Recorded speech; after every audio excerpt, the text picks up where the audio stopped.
Pred polnimi tribunami stadiona Arena Petrol so Celjani iskali skalp aktualnega državnega prvaka, medtem ko so vijoličasti poizkušali priti do zmage in lepe popotnice pred prvo tekmo play-offa Lige prvakov proti škotskemu Celticu. A vse skupaj se je začelo po notah celjskega moštva.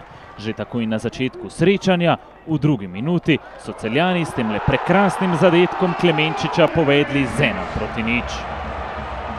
Po predložku Ahmedija iz kota je do odbite žoge prišel Klemenčič, ki je dobro videl slabo postavljenega Handanovića in ga s temle lobanim strelom presenetil za celjsko vodstvo.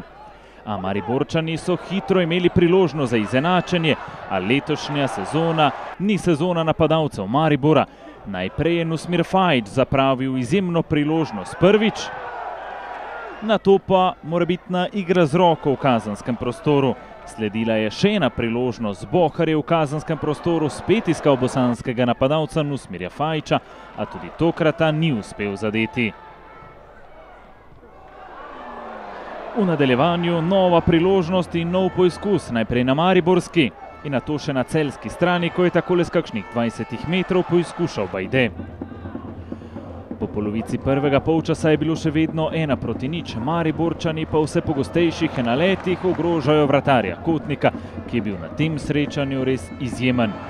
Nato pa napaka in v 25 minuti srečanja je Sane dosegel svoj drugi zadetek na slovenski prvoligaški sceni.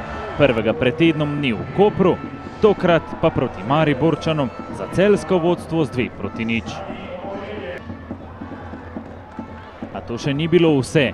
Zgolj nekaj trenutkov kasneje, po pol ure igre, se je ponudila nova priložnost domačim nogometašem, a je bil tokrat Handanović na pravem mestu, potem pa so Mariborčani ostali brez nogometaša na igrišču, kajti Željko Filipović je zaradi tega prekrška dobil drugi rumeni karton in neposredno pot v slačilnico. Po zaostanku z 2:0 in z igralcem manj na igrišču je Agim Ibrahimi takole z glavo poizkušal premagati celjskega vratarja Kotnika, a mu to, kar mu je uspelo na srečanju proti izraelskemu Makabiju, v celjski Areni Petrol ni uspelo. Zadnjo priložnost v prvem polčasu pa je za Celjane zapravil Bajde, ki je zgrešil po podaji Ahmedija.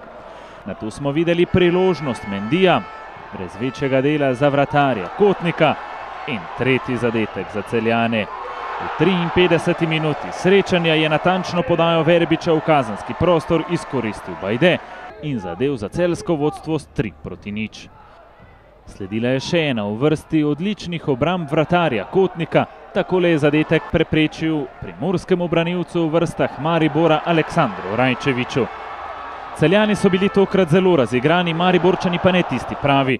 Tako je odlično priložnost za zadetek zamudil Sani, ali drugače povedano, na pravem mestu je bil Vuklišević.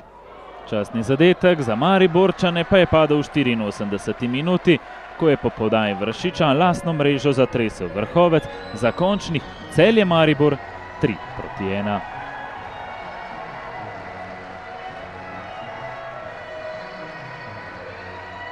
Jaz bi čestitil svojim soigralcem in tej fantastični publiki, ki nas je danes prišla spodbujati. Mislim, da smo prikazali spet eno tako všečno, agresivno igro, za del verjetno v pravih momentih in na koncu je to bilo dovolj za tako bom rekel, odmevno zmago. Predvsem bi dejal, da so Celjani danes igrali odlično, da jim je šlo vse za nogo ali za roko ali za nogo, kako bi se izrazili.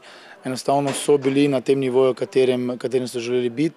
Nam praktično danes nič ni šlo od nog in enostavno je zaslužena zmaga Celja.